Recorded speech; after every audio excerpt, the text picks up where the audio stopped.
Hey, How's it everybody. Happy going? How's it Tuesday. going? Happy Tuesday. Oh, it's Tuesday already. What happened to Monday? Well, I experienced all of my Monday. How about you? Yes, yes. Monday was a good day.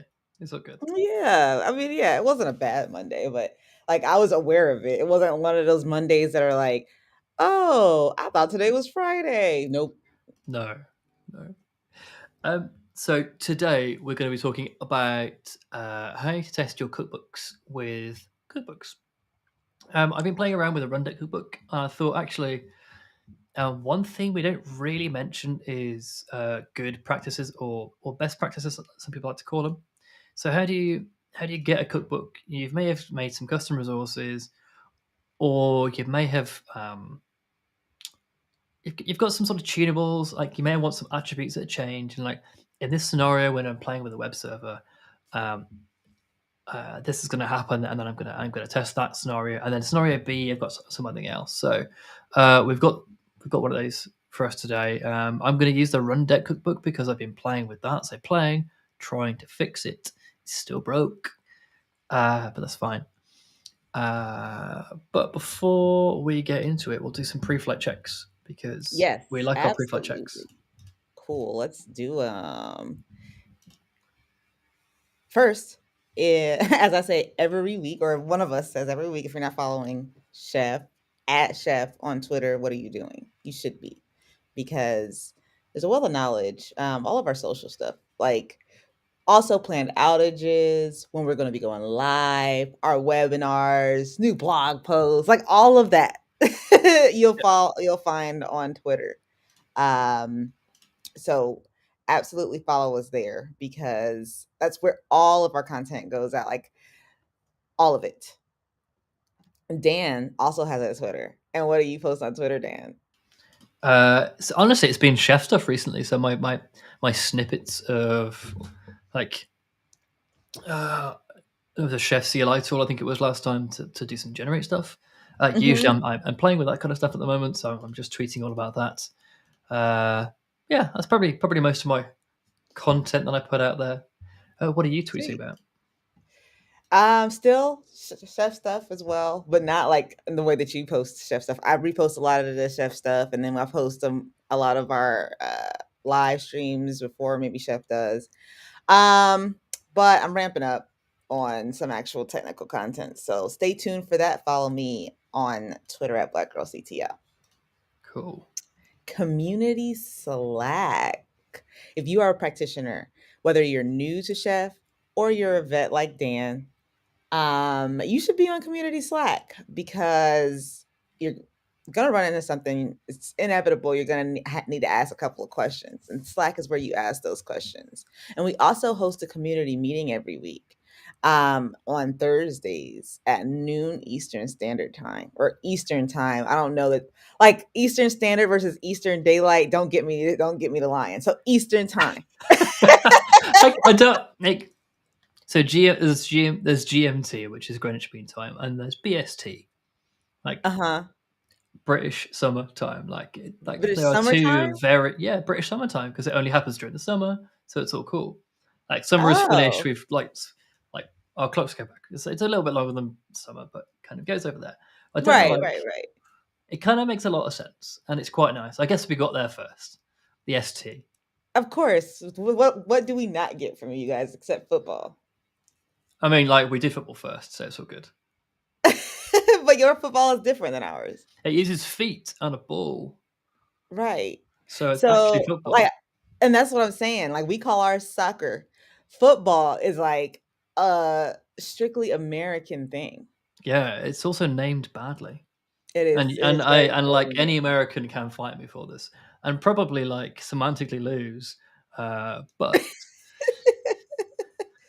also like the only like continent in the world where soccer is football is soccer, and football is Hmm. like basically rugby, but with like hats on and like more brutal.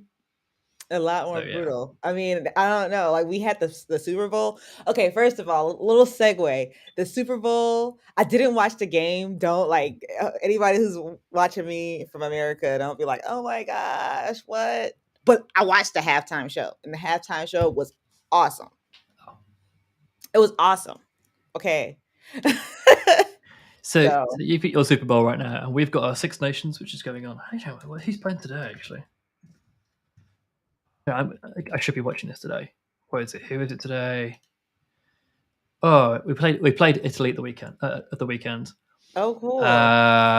Yeah, we did pretty well.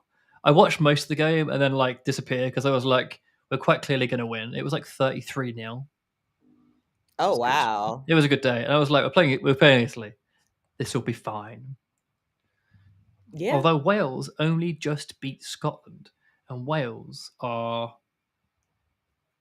it's their national sport. They're really good at it. So And I don't know this what is they're what doing. sport?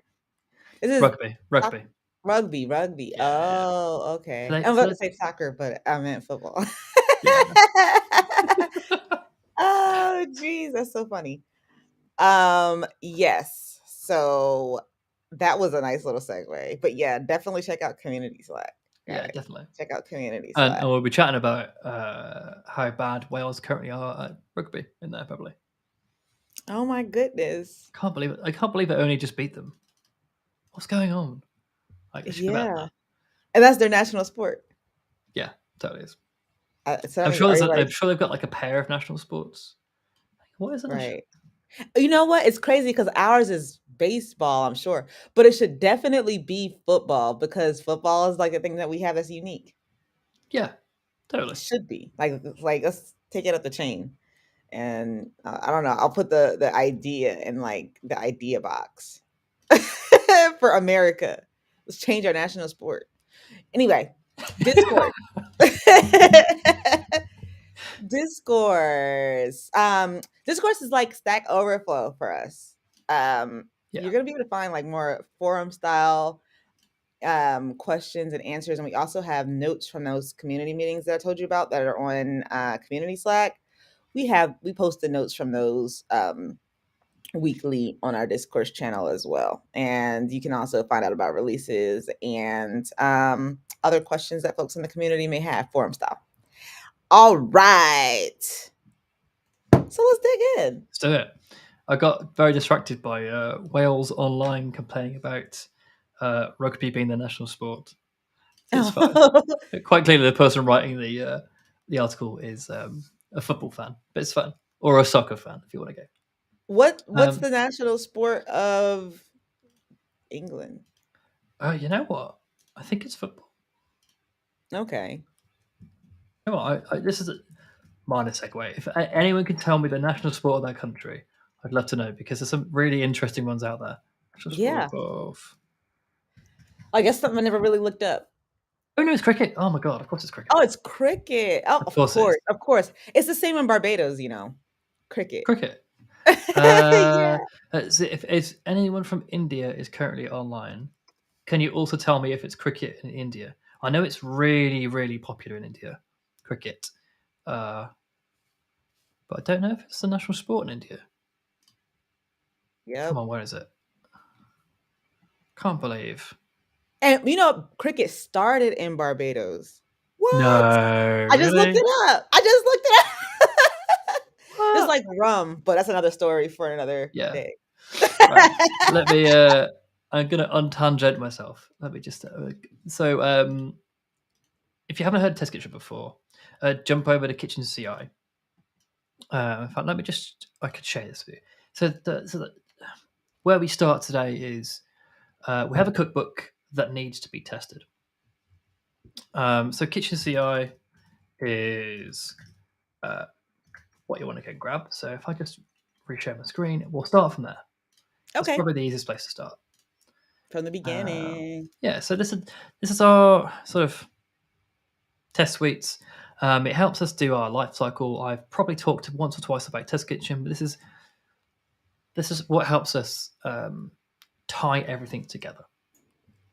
So you can just run kitchen test, and it will go off and create a virtual machine for you or a Docker machine, converge your provisioner of choice. So whether that's Chef Infra Client, let's say Ansible, Puppet, and anything else you can kind of think there, there'll be a driver to make a provisioner run on a machine. You can even run Bash on there as well. Bro, thanks very much for the link over there. Yeah, So you kind of start with the provisioner setting there. The provisioner needs to actually. You don't start with the provisioner. I should probably have started at the top line there, which is Vagrant. Vagrant is the driver. What the underlying virtualization mechanism is. So a lot of the time with Kitchen, you'll see Vagrant there. You may see Docken there, but you may also see things like Test Kitchen there. Sorry, not Test Kitchen. Terraform there. So it can run Terraform commands under the hood. It knows what to do. So that's the driver. It's going to sort of drive. This is the thing that's going to underlie create a resource. Okay. And then so you've got driver, provisioner, and then platforms. These are the things you want to test on. Let me just make it a bit bigger because you probably can't see that. 1, 2, 3. Ooh, Now it's way too big. That's better. Right. So then we've got some platforms there, and I'll go through this again when I've got my demo in a second. It's got platforms, Ubuntu, Windows, macros. Put one in there. You can think OpenSUSE, OpenSlares, that kind of stuff in there. And then we've got suites. These are kind of like these are the scenarios you want to go see. So for PostgreSQL, I've got a client and a server recipe. The client one installs client and configures that, so you can just write tests that that sort of target those things there. And then you've got the same thing for the server. So for the server scenario, when I'm just installing the server, I want to install the server, configure the server, test the server. And that all happens there. So you've got 2 suites there with the name area. More of this documentation can be found if I'm going to run over any of this, which is quite quick. I'm kind of giving the big, broad strokes principles today. If you want to dig into any of this anymore, docs.chef.io is the place to go.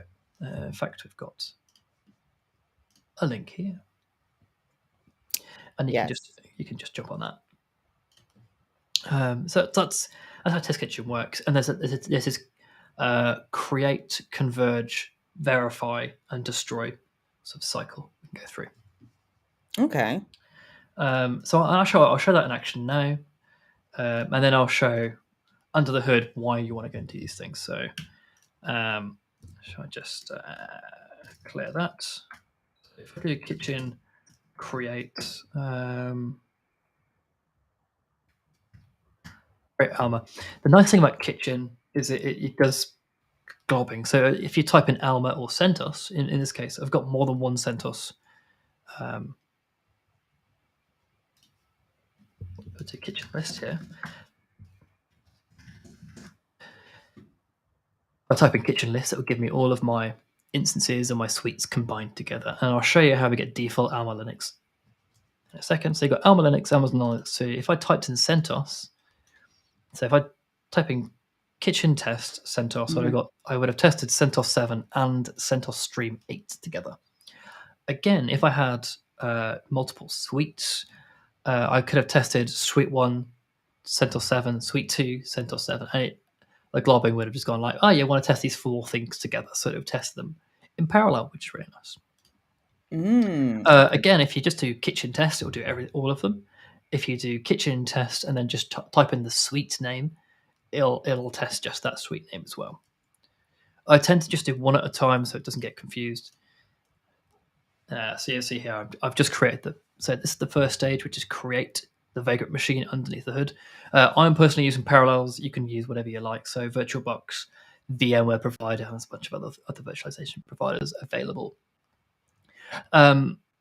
You can set this in your kitchen YAML, your driver to be Parallels or whatever. I tend not to set this because then it's up to my OS to say, hey, or hey, Vagrant, this is my default. So kitchen kind of like follows defaults, follows the configuration through. So because I'm using Vagrant, kitchen goes, hey, Vagrant, create me a virtual machine. I don't care how you do that. Just get me one, please. Which is really nice. Right. Okay. So then you only have to have like a minimal configuration for Vagrant there. And then you've got your own Vagrant configuration. So I think there's like $Vagrant default provider. It's parallels for me. You see that if you don't set that, I think it's set to VirtualBox by default because VirtualBox is free. I've got some nice toys with parallels. That's why I use it. So that's our driver, and then we've gone kitchen create. Our driver created, and then if we do kitchen converge,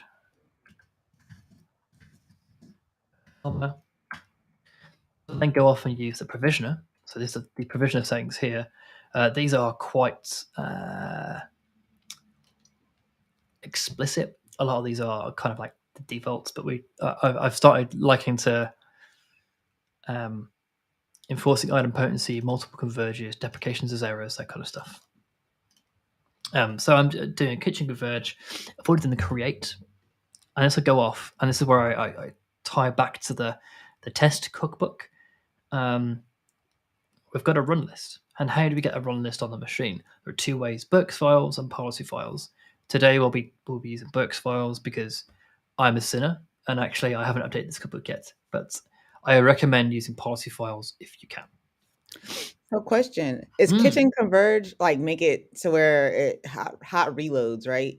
So like when um you make a change, Yes. it just kind of automatically So iterates. it transfers the files as you do a kitchen converge. The first thing it does is transfer your local files into the virtual machine. Mhm. Often it'll use a shared folder to do that with. So it'll make sure Okay. that those folders are shared and shared into the correct places, and then move them around.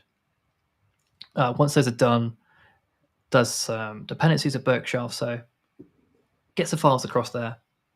That is dependency resolution to make sure it's got all the stuff on there. Then it sets up Chef for us. I'm going to Okay. skip over this bit there because like I haven't needed to do that for like a million years. Then it synchronizes our cookbooks to make sure that they are actually synchronized across there. So our test cookbook relies on Rundeck, Java, Apache, Line, and Yum EPL in a roundabout way. I'll show you the Burks file.lock in a second and show you how we got there. Then if you've got gem dependencies, waivers, profiles, waivers, and inputs, we've gone over that in separate streams. So you're probably best going to our YouTube channel to see some of those kind of stuff. If you want to see profiles, Mhm. inputs, and waivers, they're pretty sweet for our compliance phase. And then we run the test default. So this is our cookbook on the left here, and recipe name on the right. You say, Dan, that's great, but how the heck did that come about? How did you tell it to run this particular recipe for this suite? So I've got my platforms here. We didn't tell it that. You can tell it in the platforms to run a specific recipe. I implore you not to. I've actually removed this from certain places this week because it gets very confusing with like only running this recipe on this platform. What you like to do is try and push that down to your test recipe. So my run list for the default suite is a single recipe. So you can have multiple recipes here. This is just an array. The first argument, so the first part of this is cookbook name. And I'll show you how we got that in a second. And then the recipe name within there. I always use default, and I explicitly say default to use the default one, but that's the same thing. I like to say I'm using the default recipe, so we don't have any magic. I could have said server, client, whatever there. I'm just going to say default. I'll do the same thing. So where does the test cookbook all get linked in? So if you're using Burks files for testing, this is how it works. So I'm going to go look at the supermarket source here, and I'm going to look at metadata, and then for the integration group, I'm also going to set an extra cookbook called test, and here is the path to it. If you use Burks files, there are some extra sort of syntax for where cookbooks can be. You can put like Git and that kind of stuff. We're going to use a local cookbook. So we're going to tie all the local stuff together.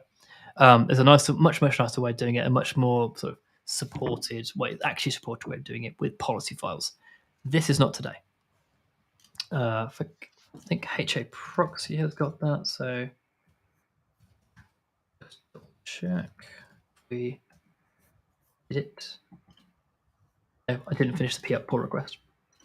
That's fine. Oh, So Burke's files know Burks knows what all the things are, all of the cookbooks are, as does policy files. Um,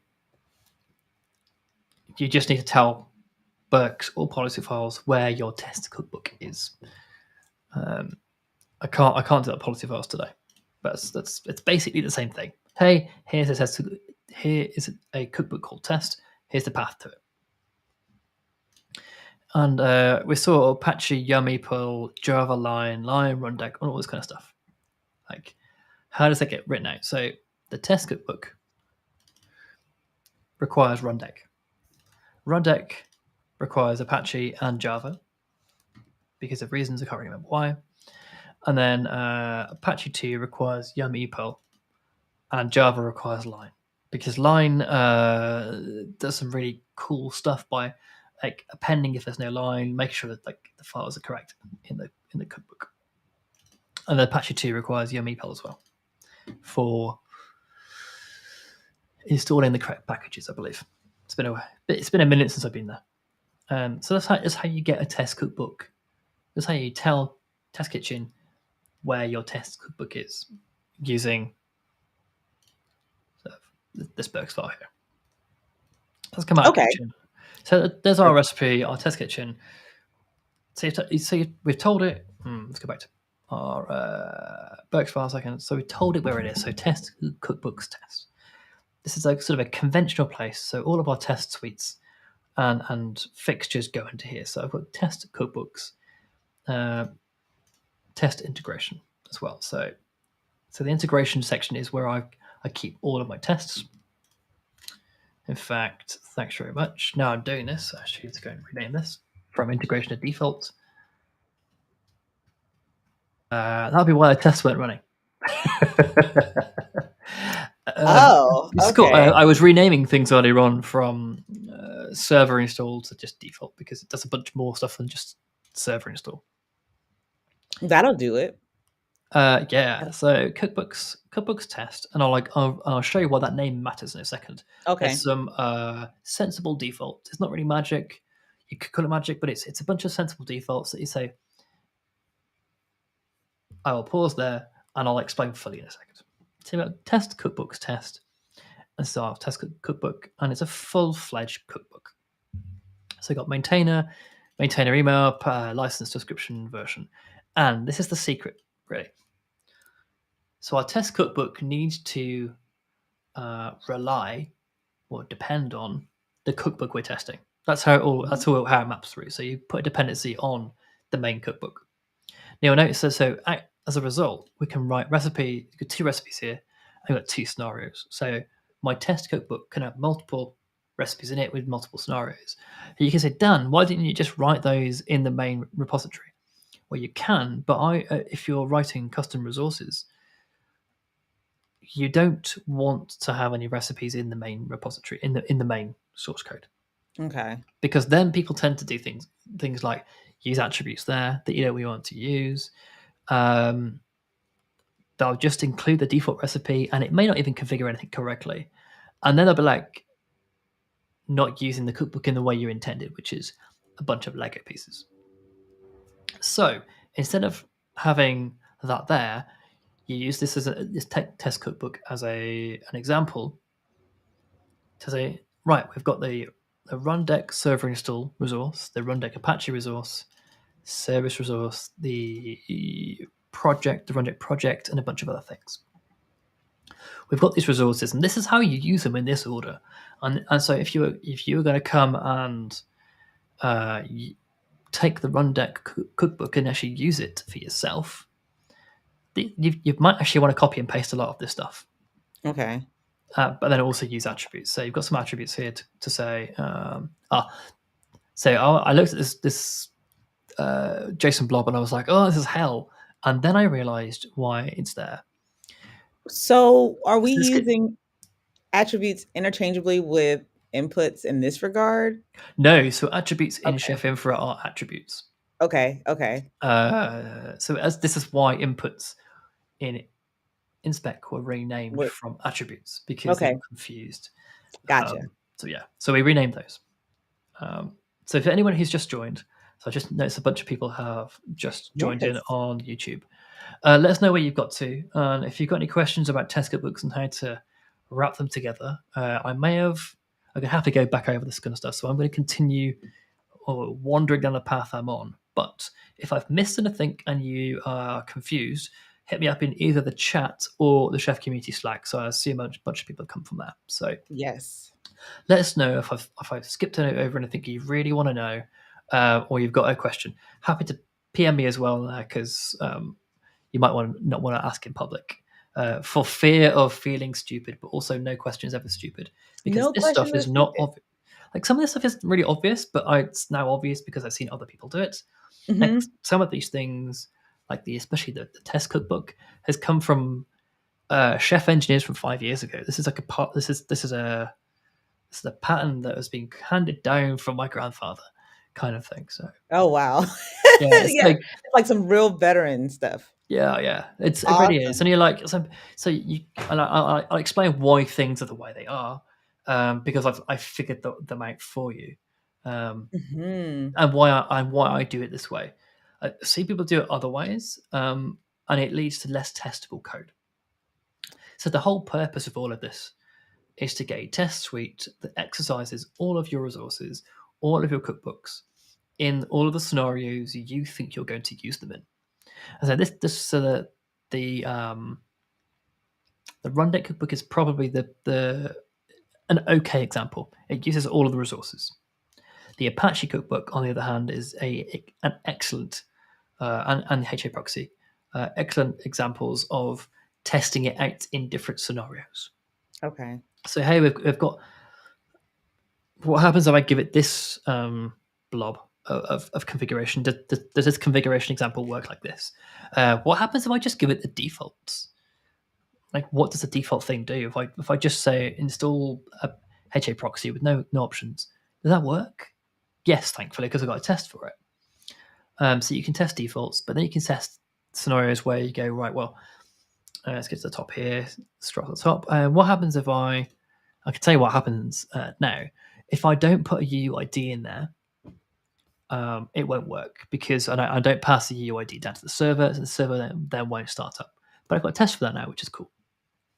I actually found a bug in this earlier on where you didn't need to specify the UUID, but the lazily evaluated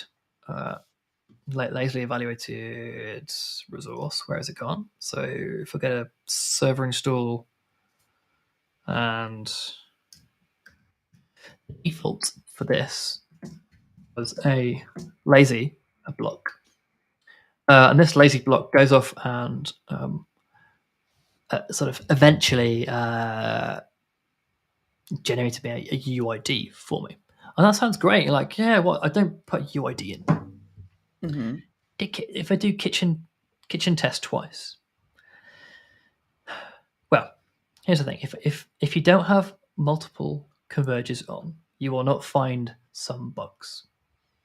So Dan, what were you on about? So if I scroll back to my kitchen YAML, I got multiple converge on two Mhm. there. And then enforce item potency true. So if what I do then is run the chef client twice rather than once, and Mhm. if it spots anything that changes on the second run, it fails to run. It doesn't even go to inspect and start the inspect test. Okay. Okay. What it does there is say, hey, these things are not item potent, which means that if I run them twice, they do a different thing. Right. So I noticed this with the server install recipe, and it's all down to this UUID getting generated every single time. So there's been a bug in this cookbook for I don't know how long. And we found Oh. this out. So we probably have customers using this in its default state, Mhm. because we didn't have that one little line there in Test Kitchen to say, or two little lines to say, run it twice, and then if it fails to run the second time, if it makes any changes in the second run, then fail. Didn't fail. So Yeah. my fix for that is to get a UUID, a known UUID, and stick it in the default. So, like, yeah, so pass it as Yeah, so opposed to you, have you it just need generated. the server needs a UID. How you get Right. it there is like this. This is the way you get it there. So that's fine. So hey, turns out tests are useful because actually I found a bug. But it matters how you run those tests. So if you run those tests and it just runs a default recipe within your cookbook and you don't change any attributes, then you're not Mhm. exercising your cookbook in multiple scenarios. Like we're not doing here. Funny enough, we're only doing it in one scenario. But if you've got multiple scenarios you can think of running run deck in, PR is always welcome. And then so let's do this, and then projects, and then what we do there is we've got the runjet project there, and then we've got a runjet project should not exist. We exercise the delete action, and this is another thing. So we're exercising um, multiple resources, but then Mhm. actions within those resources as well. You should try and exercise. Multiple converging is really hard. So what happens if you create a project and then delete it straight away? Well, I can tell you that will never work. That will never pass the test, because what you're going to do is create a project, delete a project, create a project, delete project. So you'll end up having 2 extra projects. Well, you'll never have the project, but those resources will always fire. So if so, let me say it a different way, because I confuse myself. So if I did this, create Mhm. a project called should not exist, and then I create another project called delete. On the first run through, it'll create this project and then delete the project. So there'll be no project that exists. Right. On the second run through, well, there's no project, so I'll create it. Oh, hey, there's a project. I should delete it. I should delete it, yeah. You're like, Exactly. oh, and it goes round in circles. So yeah, when you get into scenarios like that, you might not want to run multiple converges, because you're testing the delete action. You're testing the delete action actually does a thing you want it to do, and that's okay. So just turn it off. So you don't Turn off. always want multiple converges and idempotency on. There are Okay. very small numbers of certain scenarios where you don't want it on. I'll show you the Apache cookbook in a second, and it's multiple suites. So that's our recipes there. So we've got our recipes, and then where do we get to? Well, our test kitchen. So we've got our test default there, and then it runs through the recipes. It does all of the stuff, all the resources, and you'll see these all created and are up to date. Scroll, scroll, scroll. Oh, yes. So this one's a bit fun one. There's some Ruby that fires off. Looks like it's an error. Turns out it's not actually an error. It's just waiting. But the first time it hits it, it's not available yet. But it's so not available that it errors out, and then it prints out the screen. But it's actually okay. Okay. Okay. And then it passes. Well, it didn't pass. Uh, Oh, well, I mean, that's what it did earlier on. But no, not anymore. Because of course not. Because I'm demoing now. And nothing of works in course. demo. Of course, especially yep, live Oh, demos especially. no. Alma might actually be broken. So let's just try something else. Oh, Let's do that. I did notice that. Let's try Ubuntu. So, KT, if anyone wondering, is my shortcut for kitchen test. Because I thought it I was make just like like my initials, and I was gonna ask, like, what's up with that? Kaya, test it. It's a bit Hey, like so we got it's a some bit like new sudo. hmm? It's a bit like sudo. Oh, yeah, right? Exactly. Yeah, Um, we've got some new folks on yeah, looks like on, YouTube here. So just thank you guys for joining. We are going over testing cookbooks with Test Cookbooks. Dan's teaching us how to go through and test our cookbooks now. So if you have, feel free to hit us up on the chat or in community Slack, and we'll answer your questions. cool. As a matter of fact, Uh, let me pull up community Slack so I can feel for oh questions. yeah, brilliant. So I had a yeah. I'm gonna like probably hide and show this because there's just stuff happening, and it's not like the most interesting thing in the world. You'll see here like Test Kitchen does really nice things like mounting shared folders for quicker file transfer. And again, I super recommend you not using Berkshire, use policy files, because resolving cookbook dependencies is quite an expensive thing to do. Policy Mm. files creates a policy file lock, so then it actually is quicker as a result. Okay. It's really nice. Unless you're using Test Kitchen, and the default is to reevaluate it every time, reevaluate all the cookbooks in it every time, because they should change in Test Kitchen every time. So, but policy files are still quicker because they're nice, and then newer. So it's just a newer dependency engine under the hood. Maybe we should Killer. go back over those. Yeah, that's on my list of things to do. Actually, is uh, to do some policy file examples. So that will come in the next few weeks. This is Java doing its magic. So, like, we are using. So we're running the test cookbook, which runs the rundeck cookbook. So test cookbook says, "Hey, go off and install me the rundeck server." And the rundeck server recipe goes, right, I need Java on the machine. So it goes off to the Java cookbook, installs Java using the Java resources. So it's just cookbooks all the way down until you get to like the core chef recipes, which is quite nice. This is all Cool. good. This is fine. This is gonna. Oh, it actually worked this time. That's worrying. Sweet. I would say it's sweet, but I don't know why it didn't work the first time. The first But, time, right. so Like, that begs the question, what happened the first time? yeah, But wait, did you use Alma this time? I did. Yeah. Oh, okay. So we'll find out Hmm. why. I mean, maybe we'll just ask Benny because she's on the board. It's Right, all Amazon. exactly. Yeah. So then we got all of our resources, and then the handlers ran at the end, and then Infraphase is complete. So there's 194 resources. Well, not updated the second time, which is cool. And then Kitchen Verify. Now here's where it all ties together. So when I said, "Oh no, I forgot to rename that folder," the that's horribly ugly output, but I'll explain why that's one of the worst outputs I've seen in a while. It's the way someone's written the test. That's really surprised me how ugly that is, actually.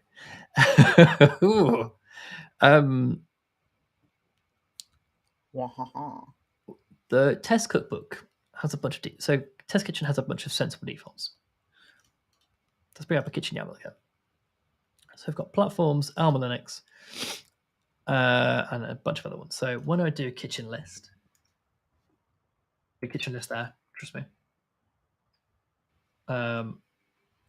you get your suite name and then your platform name there. So that's how that happens. In suites, we have got our default, so our suite name default there. Now, this was named server install, I believe, before, and then I think there was a server install recipe there. But if I go up to here, I've got integration defaults now. So test, let's just rename that. In fact, I'm going to make this easier. I'm just going to run tree instead. It's a little bit easier to see than my code. So we've got test cookbooks, test attributes and metadata and all that kind of stuff there. Then I've got test integration default. So the default is where I'm keeping my inspect tests, the controls, the server spec, and then the inspect YAML. The inspect tests just need to be like suffixed with _spec.rb to pick them up and to say, hey, this is actually a spec test. So you're good to go there, and throw them into a control folder. I say throw them into a control folder and have an inspect YAML here, because then they're full on inspect tests. And if you decide later on to be like, actually, these tests would be really nice as a compliance phase test, well, then all you have to go and do is pick up that control and inspect in the control folder and dump into the compliance folder underneath profiles. So if you go compliance profiles default, for example, you can just dump them in there and then include those profiles in your compliance run so they can run as part of your Chef client run. So you can totally do that, run these tests without a full inspect profile, without all the fun stuff around the edge of it. But if you do, you can then turn them into compliance profile pieces super easy by just moving them folders. But the default folder, so test integration default, we didn't need to do any wiring there. So if it was, let's say I put it into like the default 2 folder or something like Okay. that. Let's see if I've got an example of this, because I don't do this because I'm lazy. Shout out Inspect. to Just Rose, lazy. Test kitchen. Test suite. So where I can't find it. That's documentation, because I'm not sure what I'm looking for. Well, it's I will do. If I can't find it in 30 seconds, we're back out. But we're going to start with. Where are you? There we are. This is a quick sort of example of the docs anyway. So driver, so syntax, provisioner settings, transport settings. So you can see all these kind of like there are extra things I haven't set. That's fine. So then I've got driver settings for bento driver examples, and then find test. Colon. So one thing I haven't set here, and I like setting them in the cookbook, is for suites. You can set attributes in the run list. So you've got suite name, then the run list for it, and then give it a bunch of attributes. That's really nice if you're doing things like changing the version of Java or something like that every time you change the suite. And the only thing you want to go and change between suites is the version of Java. So I just here's an example I prepared earlier in the Java cookbook, funnily enough. Scroll down to here, and I've got attributes version 11. So I can then put the. In fact, these are the tests I was looking for. So let's just use these instead. So I've got a run list here, a recipe test, and then I'm testing OpenJDK here. I've got OpenJDK 11 suite. Brilliant. Then I've got a run list, which is the test cookbook, and then the OpenJDK recipe. Mm-hmm. And then I'm passing it version 11 to the attributes. So I'm giving it version 11 node, version is synced to 11, and then I set it to 16, 17, and all this kind of stuff there. So when I run that suite, the cookbook picks up a node attribute of which version of Java it's installing. But because I've named the suite OpenJDK 11, OpenJDK 16, and 17, this one we're looking at. This will be looking for a folder called test integration OpenJDK hyphen, and then like sort of suite name basically. So OpenJDK hyphen 11, 16, 17, whatever. Instead of writing an inspect test suite, an inspect suite for each of these, and then not having to not being able to reuse this, what we did is point it back to like an OpenJDK suite that we can Okay. reuse, and then we could just pass in an input, which is kind of sweet back to Oh, what we were saying earlier on. Is we can pass in inspect inputs. So so I've set a we. chef input. I've set a Chef Infra Client attribute here to 11, the Uh version 11, huh. and then I've set the inputs, the Java version, to 11 here. And they've also set the inspect test location to test integration OpenJDK. Okay. So this is like almost the kind of manual way, or the like. Look, I want like to reuse this test suite. Right. Normally, you wouldn't do this. Normally, you would just call the suite OpenJDK and be done with it, and you wouldn't set any attributes, and you wouldn't set any inputs, and you wouldn't generally reuse it. But Okay. Okay. because we're doing something really nice here, which is we're reusing the same suite 3 times. Yeah, 3 times. We're reusing the OpenJDK suite 3 times. The OpenJDK suite has, let's see if I've got it here. OpenJDK /spec. This is where our suite is, and it doesn't actually have any inputs. That's fine. I didn't note any inputs there because I was lazy/learning. One of the two of those. And Say Space Dan. yeah, and then we've got So. got an input called Java version, and it pulls it in there. Okay. So then we've got an inspec input to use. So there's no default there. So if you don't set it, it will error out. Hmm. Kind of a bit like the Chef Infra attribute. And you go, right, how does that all work then, Dan? So we go back to Java test. Tick tock, tick tock. Did I click it? No. Test, so fix your cookbooks test. And then go to my recipes and then open JK. So that's what we're looking for a second ago. And then I pick up Node version there. So the thing I'm changing between OpenJDK 11, 16, and 17 is this one node attribute here. So I get to reuse this recipe 3 times, which is pretty cool. And that's kind of like everything, and everything and more that I can probably think of. Do we have any questions? I suspect we have very quiet questions, like Dan, can you slow down, please? And what is Test Kitchen? Because I know there's a bunch of people who turned up a little bit later than when I explained Test Kitchen. So if you've got any questions about Test Kitchen and what that kind of stuff is, and if you missed any of this stuff, how it all ties together, please feel free to ask in community Slack. Hmm. In general, pick a channel, ask, because there's loads of Pick a people channel, to any ask a question. channel. I think that just about covers it. That's probably like the 45-minute, like 1,000-foot view of like how I tie together cookbooks. So, like, That's awesome. so Test Kitchen runs a test suite. The test suite. So Test Kitchen knows about test suite and how to get it via a Burks file or a policy file with a local file like descriptor. Hmm. Um, in the test cookbook, you then depend on the cookbook you're testing, so your local cookbook. Then you need a driver.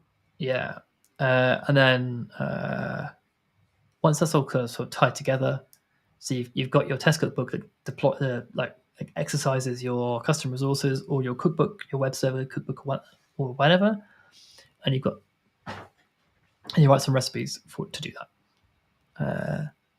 I feel like I petered out at the end there, but like full on explanation can be given at any stage. Basically, just carry on asking. I think, and we'll clarify any stages that we can. For sure. For Because sure. I know that. Well, I feel like I kind of skimmed over some of that stuff. In a well, people might know this, but if you don't know this, and never feel like I can't ask the question here because I had to learn this at some point. I had to like dig into someone else's cookbook. It was probably Fletcher Nichols' cookbook from like 10 years ago and going, what are you doing? This looks awesome. And then go, all right, like this seems like a sensible default now. Let's do that thing. Or why are my tests not working? Turns out I didn't rename the folder. I learned that again today for the The 15th time hard this way. week. It happens almost every time. Like, why are my tests running? Oh yeah, because I didn't name my folder correctly, or something silly like that. But if you've got any of those Oh wait, did you questions, talk about that though? Did you talk about what like oh, I can do. Yeah, I mean, I yeah, let's did, talk about but so yeah, let me just. So this is kind of what I was saying about the Java cookbook and why. Let's see. So why naming convention is super important. yeah, so like if I've got this is a bit small for my liking. Let's make it a bit bigger. 1, 2. So in Test Kitchen, my kitchen YAML suite says test integration OpenJDK. If my suite name is OpenJDK, it would look into that folder automatically, which is really nice. Gotcha.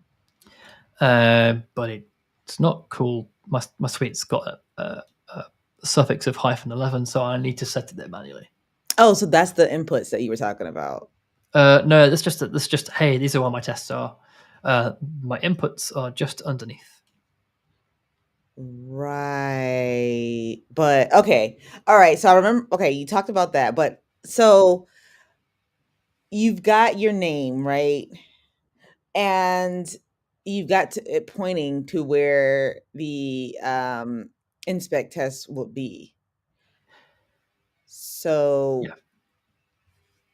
So by default, let me just go and share. Let's try the HA proxy cookbook because that uses a bunch of defaults, I think. So my kitchen YAML over here, I just say run list. So my package suite has a run Oh, list of package here, and that's okay. kind of usually how you do it. So I've got a package suite. Okay. Then if I search for a folder called package, I've got test integration, and then there's a package folder. And what I mentioned earlier on is you don't have to have a full-on inspect test Right. profile. I've just got a spec folder file with inspect tests in them. This all works. So that Okay. that gets that ties in automatically. It's all defaulted in, and that's how it works. So because I have my suite that was called package, it then looks for a test folder called package, and it's like, well, I know where to find it. It's called package, right? It's in test integration. Sweet. Oh, I think test smoke might also work, but test integration also works.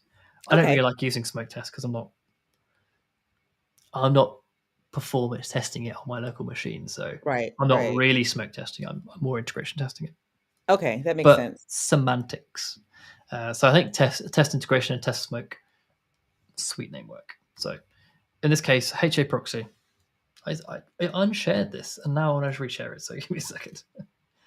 So in this scenario, I've got HA proxy cookbook name, test integration package, and the package folder is the suite name. So they map together. They live together. Okay. Simple as Yep. that, really. Yep. Following. And that's kind of Following. like a it's sensible default, magic, whatever you want to call it. Those do work, but you can manually set them as well. I don't tend to. There are exceptions, as we've just seen, which is Yep, cool. as we just seen. Great. Thank you, Dan, for Yeah, taking us through that. I think that was very informative. And folks, if you have questions, feel free to ask on community Slack. You can throw a comment in the YouTube comments if you want. We go through and we check those on Mondays and answer those. So yeah, uh, absolutely do that. And on Thursday we are going to chat with one of our hackathon winners. It's like the last one that we've got on the list to chat with is Amberly KK. She's going to yeah. come through and talk about her project and kind of like her background. It's going to be fun. Yeah, it should be. I think it should really get the having people on the stream is always Project. super interesting because Yeah, you get to hear what other people are doing, and sometimes I'm not talking about chef, or we're talking about huge amounts of chef that we don't touch, and it's nice to get some other experiences, which is cool. for sure. It is. And so I know like I don't I think we had a really good mix of folks who were brand spanking new to chef and then others who had some experience and I think she's like on with experience. So I look forward to chatting. Cool. Oh, Yeah. apparently I need a nap now. Oh, that was done. Oh. Cool Brilliant. beans. Thank you very much for joining us. Have a nice day. Yes, thanks for joining us. See you on Thursday. Cheers. Mhm. Bye. Bye.